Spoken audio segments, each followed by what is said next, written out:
ఓం నమో వెంకటేశాయ. జ్యోతిషాతంత్రం ఛానల్కి స్వాగతం. ఈ వీడియోలో ఒక జాతకంలో శని కనుక ఉపచయ స్థానాల్లో ఉంటే అంటే 3, 6, 10, 11 ఈ హౌసెస్లో కనుకుంటే ఎటువంటి మంచి ఫలితాలు ఇస్తాడో, అలాగే సమస్యలని ఏ విధంగా ఇస్తాడు, ఈ రెండు కూడా ఏ విధంగా శని కలగజేస్తాడు అనేది తెలుసుకుందాము. సాధారణంగా ఉపచయ స్థానాల్లో పాపగ్రహాలు మంచి ఫలితాలను ఇస్తాయి అనేది ఒక ప్రాథమిక సూత్రం. అయితే 3, 6, 10, 11 వీటిలో 10th హౌస్ అనేది కేంద్రం కూడా అయింది. కాబట్టి దాన్ని మినహాయిస్తే 3, 6, 11 అనేవి మ్యాలిఫిక్ హౌసెస్. ఇటువంటి హౌసెస్లో మ్యాలిఫిక్ ప్లానెట్స్ ఉంటే పాజిటివ్ రిజల్ట్స్ అనేవి ఇస్తారు జనరల్గా. అయితే ఇటువంటి సందర్భంలో కూడా ప్రాబ్లమ్స్ని ఇస్తాయి మ్యాలిఫిక్ ప్లానెట్స్ ఈ ఉపచయ స్థానంలో ఉన్నప్పటికీ కూడా. అయితే ఉపచయ స్థానాల లక్షణం ఏంటి అంటే, టైం ముందుకు వెళ్తున్న కొద్దీ ఆ ప్లానెట్స్ శుభ ఫలితాలను ఎక్కువగా ఇస్తూ ఉంటాయి జాతకుడికి, మ్యాలిఫిక్స్ కనుక ప్రధానంగా హౌసెస్లో ఉన్నట్టయితే. అయితే పాపగ్రహమైనటువంటి శని ఈ హౌసెస్లో ఉండడం వల్ల ఎటువంటి మంచి ఫలితాలు కాకుండా సమస్యలను కూడా ఇస్తాడు. ఒక్కొక్కసారి సమస్యలే ఎక్కువగా ఇవ్వచ్చు. కాబట్టి ఈ ప్లేస్మెంట్ని మనం ఏ విధంగా అర్థం చేసుకోవాలి, పాజిటివిటీ నెగిటివిటీ అనేది ఎలా మనం అంచనా వేయాలి అనేది ఇక్కడ తెలుసుకుందాము.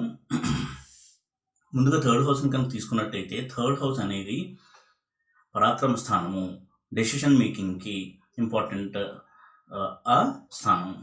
అదేవిధంగా సోదరులకు సంబంధించిన స్థానము, తాను సొంతంగా బిజినెస్ చేయడము, అందరినీ కలుపుకుని ముందుకు వెళ్ళి తను ఒక సంస్థ స్థాపించి పైకి ఎదగడము, ఇవన్నీ కూడా 3rd హౌస్ నుంచి మనం చూడొచ్చు. అలాగే short travels, short foreign trips, ఇవన్నీ 3rd హౌస్ నుంచి చూడొచ్చు. కమ్యూనికేషన్కి సంబంధించినటువంటి ఎబిలిటీస్ ఏవైతే ఉన్నాయో ఇవన్నీ కూడా 3rd హౌస్ నుంచి మనం చూడొచ్చు. అలాగే మీడియాలో పాపులారిటీ ఇటువంటివి రావడానికి కూడా 3rd హౌస్ ప్రధానమైనటువంటి పాత్రని పోషిస్తుంది. ఇలా చాలా చాలా ముఖ్యమైనటువంటి పోర్ట్ఫోలియోస్ని 3rd హౌస్ రిప్రజెంట్ చేస్తుంది. ఇటువంటి 3rd హౌస్లో కనుక శని ఉన్నట్టయితే, అది కనుక శనికి కంఫర్టబుల్ హౌస్ కాకపోతే ఇబ్బందులు కలుగజేస్తాడు శని. ఉదాహరణకి 3rd హౌస్లో శని నీచలో ఉంటే, కుంభలగ్నానికి 3rd హౌస్లో శని ఉన్నాడు అంటే లగ్నాధిపతి వ్యయాధిపతి అయినటువంటి శని 3rd హౌస్లో నీచలో ఉన్నాడు మేషంలో, అది కుజుడిల్లు. కాబట్టి నీచ స్థానమైనటువంటి మేషం కుజుడిల్లు, అది శనికి కంఫర్టబుల్ కానీ ప్లానెట్, అలాగే హౌస్. కాబట్టి 3rd హౌస్లో కుంభలగ్నానికి కనుక శని ఉన్నట్టయితే వారు చాలా డెసిషన్ మేకింగ్లో వీక్ పర్సనాలిటీస్గా ఉండడము, భయస్థులుగా ఉండడము, చొరవ లేకపోవడము, ఏ పని చేయాలన్నా కానీ ఎవరన్నా ఒక పుష్ అనేది, సపోర్ట్ అనేది ఇస్తే తప్ప వారు ముందుకు వెళ్ళలేకపోవడము, ఇటువంటి కొన్ని ప్రాబ్లమ్స్తో సఫర్ అవుతూ ఉంటారు. కమ్యూనికేషన్ స్కిల్స్ అనేవి చాలా పూర్గా ఉంటాయి. డెసిషన్ మేకింగ్ అనేది చాలా తక్కువగా ఉండడము, ఏ సమస్య వచ్చినా కానీ ఇతరుల సలహాలు తీసుకోవడము, తనంతట తన డెసిషన్ తీసుకోలేకపోవడము, ఏదైనా పని చేయాలి అంటే చాలాసేపు ఆలోచించి వెనకడుగు వేయడము, ఎవరన్నా సపోర్ట్ చేసి ముందుకు నడిపిస్తే నడవగలడం, ఇటువంటి చాలా ఇబ్బందికరమైనటువంటి పరిస్థితుల్లోకి శని తీసుకొస్తాడు జాతకంలో. ఇటువంటి 3rd హౌస్లో శని నీచలో కనుక ఉన్నట్టయితే, ఎందుకంటే అక్కడ లగ్నాధిపతి కూడా అయ్యాడు శని. అలాగే 6th హౌస్లో కనుక శని నీచలో ఉన్నట్టయితే, వృశ్చిక లగ్నానికి శని నీచలో ఉన్నట్టయితే 3rd and 4th లార్డ్ అయినటువంటి శని వారికి తమ్ముళ్ళు లేదా తనకంటే చిన్నవారు ఎవరు లేకపోవడము, ఒక్కతే సంతానం అయి ఉండొచ్చు, లేదా ఒకటే కొడుకు ఒకటే కూతురు, ఇటువంటి సందర్భాలు కూడా ఉండేటువంటి అవకాశం ఉంటుంది. ఇది ఒక డ్రాబ్యాక్గా చూడొచ్చు 3rd లార్డ్ అయినటువంటి శని 6th హౌస్లో నీచలో ఉండడం వల్ల. అలాగే 4th లార్డ్ నీచలో ఉండడం కూడా లేట్గా జీవితంలో సెటిల్మెంట్ రావడము, ఓన్ హౌస్ అనేది చాలా లేట్ ఏజ్లో రావడము, ఇటువంటి రిజల్ట్స్ ఉండేటువంటి అవకాశం ఉంటుంది. ఇక 10th హౌస్ కనుక నీచ స్థానం అయితే కర్కాటక లగ్నానికి, వీరికి ఫారిన్ ట్రావెల్స్ అనేవి వస్తున్నా కానీ దాని ద్వారా ఫినాన్షియల్గా ఎక్కువగా గ్రోత్ లేకపోవడము, ఖర్చులు ఎక్కువైపోవడము, సంపాదించినంత ఖర్చు ఎక్కువ అవడము, జాబ్లో కూడా గ్రోత్ అనేది స్లోగా ఉండడము, అనుకున్న టైంకి తాను చేరవలసినటువంటి డెసిగ్నేషన్కి చేరలేకపోవడము, ప్రమోషన్స్ లేట్ అవ్వడము, పై అధికారులతో అంత సఖ్యత లేకపోవడము, ఇటువంటి చాలా సమస్యలతో జాతకుని ఇబ్బంది పెడతాడు శని 10th హౌస్లో కనుక డెబిలిటేట్ అయ్యి ఉన్నట్టయితే. ఇక మిథున లగ్నానికి కనుక చూస్తే 11th హౌస్లో శని కనుక నీచలో ఉన్నట్టయితే 8th and 9th లార్డ్ అయినటువంటి శని 11thలో కనుక డెబిలిటేట్ అయినట్టయితే వీరు కూడా ఇన్కమ్ అనేది స్లోగా గ్రో అవ్వడము, హెల్త్ ఇష్యూస్ ఎక్కువగా ముందు పెడుతూ ఉండడము, సంతానం విషయంలో ప్రాబ్లమ్స్ ఎక్కువగా ఉండడము, ఇటువంటి ప్రాబ్లమ్స్ని కలుగజేస్తాడు ఇదే శని. అయితే మనం గుర్తుపెట్టుకోవాల్సింది, శని ఉదాహరణకి పాజిటివ్గా 3rd హౌస్లో ఉన్నాడు, ఉచ్చలో ఉన్నాడు, శుభ ఫలితాలను ఎక్కువ ఇస్తున్నాడు. అయితే శని దృష్టి ఏంటి మీద ఏదైతే పడుతుందో అది చాలా ఇంపాక్ట్ అవుతుంది నెగిటివ్గా శని యొక్క ఆస్పెక్ట్ వల్ల. ఉదాహరణకి 3rd హౌస్లో కనుక శని ఉన్నట్టయితే ఆ శని 3rd ఆస్పెక్ట్తో 5th హౌస్ని, అలాగే 7th ఆస్పెక్ట్తో 9th హౌస్ని, 10th ఆస్పెక్ట్తో 12th హౌస్ని చూస్తారు.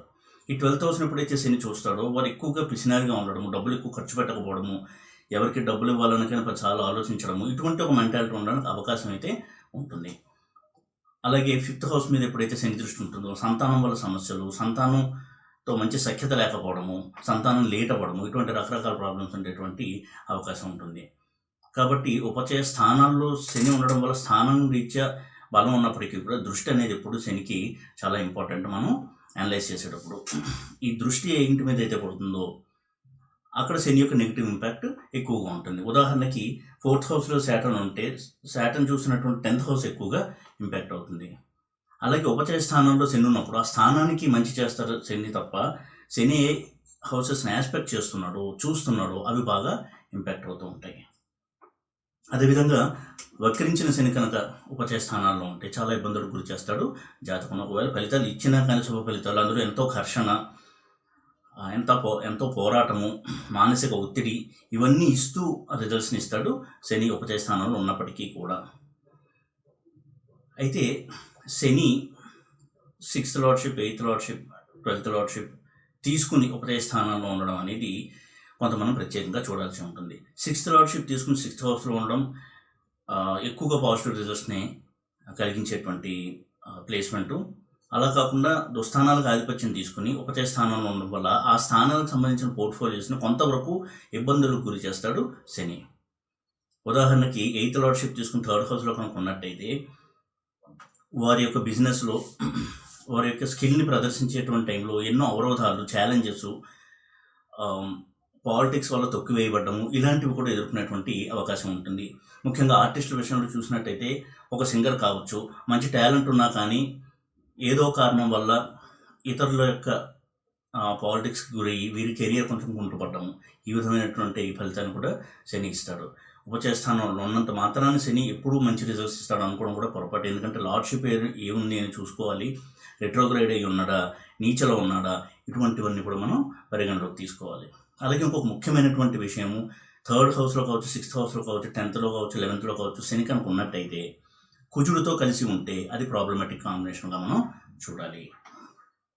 ఉదాహరణకి 3rd హౌస్లో కుజుడు ఉంది, 3rd లార్డ్ కుజుడితో ఉంటే, అంటే మేషంలో శని కుజుడు ఉన్నా,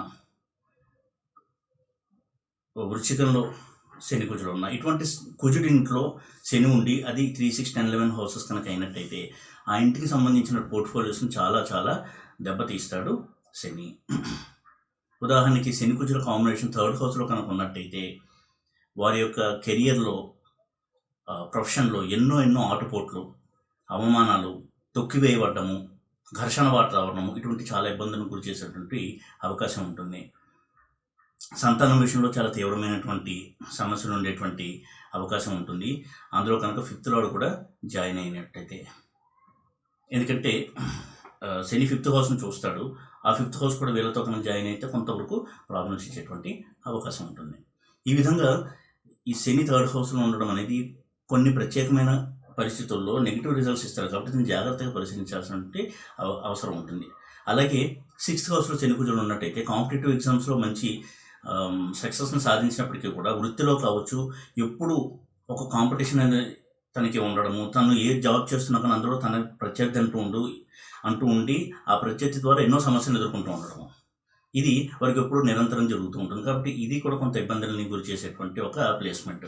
అలాగే 10thలో శని కుజుడు ఉన్నట్టయితే ప్రొఫెషన్లు ఎప్పుడు కూడా ఆటుపోట్లు, గ్రూపిజము, పాలిటిక్స్ వీటికి బలైపోయి వారి యొక్క గ్రోత్ ఆగిపోవడము, గ్రోత్ స్లో అవ్వడము, పై అధికారులతో ఎప్పుడు కూడా సఖ్యత లేకపోవడము, తనని పైకి రాకుండా అడ్డుకునేటువంటి ఒక గ్రూప్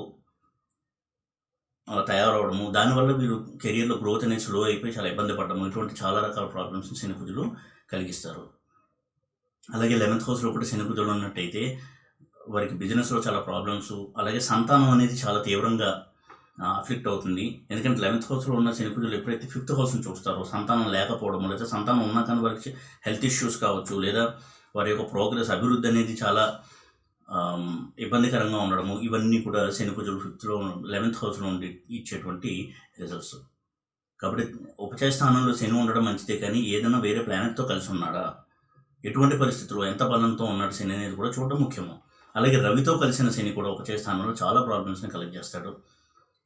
ఎందుకంటే నైసర్గికంగా శత్రువులు అయినటువంటి రవి శనులు ఒక ఇంట్లో ఎప్పుడైతే ఉంటారో ఆ ఇంటికి సంబంధించినటువంటి విషయాల్లో తీవ్రమైనటువంటి ఇబ్బందులను కలిగజేసే అవకాశం ఎప్పుడూ ఉంటుంది. ఈ విధంగా రవితో, కుజుడితో, అలాగే చంద్రుడితో శని కుజుల కాంబినేషన్ 3rd హౌస్లో ఉదాహరణకు తీసుకున్నట్టయితే వారికి ఎప్పుడు మానసిక సమస్యలు, చిన్న విషయాన్ని కూడా కుదేలైపోవడము, డిప్రెస్ అవ్వడము, ఇటువంటి రిజల్ట్స్ని శని చంద్రులు అందిస్తారు 3rd హౌస్లో. 6th హౌస్లో ఉన్నట్టయితే సూసైడల్ టెండెన్సీస్, ఎక్కువగా డిప్రెస్ అవ్వడము, నిరాశకి లోన్ అవ్వడము, ఇటువంటి రిజల్ట్స్ని ఇస్తారు. శని ఎప్పుడు కూడా మనకారకుడైన చంద్రుడితో కలవడం అనేది మంచి కాంబినేషన్ కాదు. అలాగే రవితో కలవడం కూడా శని మంచి కాంబినేషన్ కాదు. ఈ ఇద్దరికంటే కూడా ఎక్కువగా అగ్రెసివ్, వైలెంట్ ఇన్సిడెంట్ ఇచ్చేటువంటి కాంబినేషన్ శని ప్లస్ కుజ. అయితే శని రాహుల కాంబినేషను కొన్ని సందర్భాల్లో పాజిటివ్ రిజల్ట్స్ ఎక్కువ ఇస్తుంది, కొన్ని సందర్భాల్లో నెగిటివ్ రిజల్ట్స్ ఎక్కువ ఇస్తుంది. శని నెగిటివ్గా ఉండి రాహుతో కనుక కలిసి ఉన్నట్టయితే ఎక్కువ నెగిటివ్ రిజల్ట్స్ ఇచ్చేటువంటి అవకాశం ఉంటుంది. ఈ విధంగా శని కుజుల యొక్క కలయిక, శని చంద్రుల యొక్క కలయిక, శని రవిల యొక్క కలయిక ప్రత్యేకంగా మనం పరిశీలించాల్సి ఉంటుంది. ఈ ఉపచయ స్థానంలో కనుక శని ఉన్నట్టయితే కేవలం ఉపచయ స్థానాల్లో శని ఉండడం వల్ల ఎప్పుడూ పాజిటివ్ రిజల్ట్స్ కలుగుతాయి అనుకోవడం కూడా పొరపాటు. ముఖ్యంగా శని మహాదశ రన్ అవుతున్నప్పుడు ఈ రిజల్ట్స్ ఫుల్ ఫ్లెడ్జ్డ్గా జాతకుడు అనుభవించడానికి అవకాశం ఉంటుంది. శని మహాదశ రన్ అవుతూ ఉండాలి. ఈ రిజల్ట్స్ ఏ విధంగా జాతకుడికి వస్తాయని చూడాలి అంటే. అలాగే శని జ్ఞాతికారకత్వం తీసుకుని 3, 6, 10, 11 హౌసెస్లో ఉంటూ కూడా ఇబ్బందికి గురి చేస్తాడు. జైమిని పద్ధతిలో ఉన్నటువంటి జ్ఞాతికారకత్వం కూడా శనికి మంచిది కాదు. ఏ ప్లానెట్కి జ్ఞాతికారకత్వం కొంత ఇబ్బందులను కలిగజేసేటువంటి కారకత్వం. అలాగే ఈ 3, 6, 10, 11 అనేవి దగ్ధరాశులు అయినట్టయితే అది మనం కొంత ప్రత్యేకంగా మళ్ళీ స్టడీ చేయాలి. ఈ దగ్ధరాశులు అనేవి పుట్టిన తిథిని బట్టి మనం తెలుసుకోవాల్సి ఉంటుంది. దాని మీద ఒక వీడియో కూడా చేశాను, మీరు అది చూడొచ్చు, నా ఛానల్లో ఉందని. అయితే 6th హౌస్లో దగ్ధరాశి రావడం కొంతవరకు మంచిదే, ఎందుకంటే శత్రువుల మీద ఎప్పుడు విజయం సాధిస్తారు. అయితే ఎవరికి ఎప్పుడు శత్రువులు ఉంటారో అనేది ఇక్కడ మనం గమనించాల్సినటువంటి విషయం. ఎప్పుడు కూడా పోటీ ఉంటుంది, శత్రువులు ఉంటారు, తనని తొక్కేసేటువంటి వ్యక్తులు, ఒక గ్రూప్ అనేది ఎప్పుడు కూడా వరకు ఉంటుంది, ఏ జాబ్ చేసినా, ఏ ప్రొఫెషన్లో ఉన్నా. కాబట్టి ఎప్పుడు కూడా యాక్టివ్గా, అలర్ట్గా ఉండాల్సినటువంటి అవసరం ఉంటుంది. ఈ విధంగా శని ఉపచయ స్థానంలో ఉండడం అనేది ఒక విషయం అయితే, రెట్రోగ్రేడ్ అయ్యాడా, అలాగే రవితో కలిసినప్పుడు కంబస్ట్ అయ్యాడా, అంటే అస్తంగత్వం చెందాడా, చాలా దగ్గరగా ఉండి, అలాగే నీచలో ఉన్నాడా, దగ్ధరాశుల్లో ఉన్నాడా. ఈ దగ్ధరాశులకి ఆధిపత్యం కనుక శని వహించినట్టయితే, శని యొక్క ఇల్లు దగ్ధరాశి అయ్యి ఈ హౌసెస్లో ఉంటాయి 3, 6, 10, 11 హౌసెస్లో, అప్పుడు కూడా ఎక్కువగా ఇబ్బందులకు గురి చేస్తాడు శని. అందుకే శని ఉపచయ స్థానంలో ఉన్నప్పటికీ కూడా 3rd హౌస్లో శని ఉన్నా కానీ చాలా ప్రాబ్లమ్స్ని ఫేస్ చేస్తూ ఉండడానికి కారణము ఇటువంటి అంశాలను మనం పరిశీలన చేయకపోవడమే. కాబట్టి ప్రతి సందర్భంలో 3, 6, 10, 11 హౌసెస్లో ఉన్నటువంటి శని పాజిటివ్ రిజల్ట్స్ ఇస్తాడు అనుకోవడం కూడా పొరపాటు.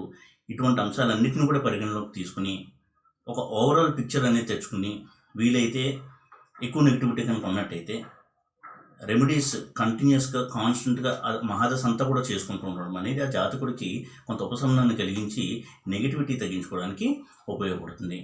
కాబట్టి ఈ అంశాలన్నీ పరిగణలోకి తీసుకుని శని మహాదశ నడుస్తుంటే, ముఖ్యంగా శని కనుక ఉపచయ స్థానాల్లో ఉంటే ఎంత పాజిటివ్గా ఉన్నాడు, అలాగే ఎంత నెగిటివ్గా ఉన్నాడు అనేది కొంత అనలైజ్ చేసి వీలైతే పరిహారాలు, రెమెడీస్ అనేవి పాటించుకోవడం అనేది జాతకుడికి మేలు చేసేటువంటి అంశము. ఈ వీడియో కనుక మీకు నచ్చినట్టయితే లైక్ చేసి, షేర్ చేసి, సబ్స్క్రైబ్ చేయండి. ఓం నమో వెంకటేశాయ.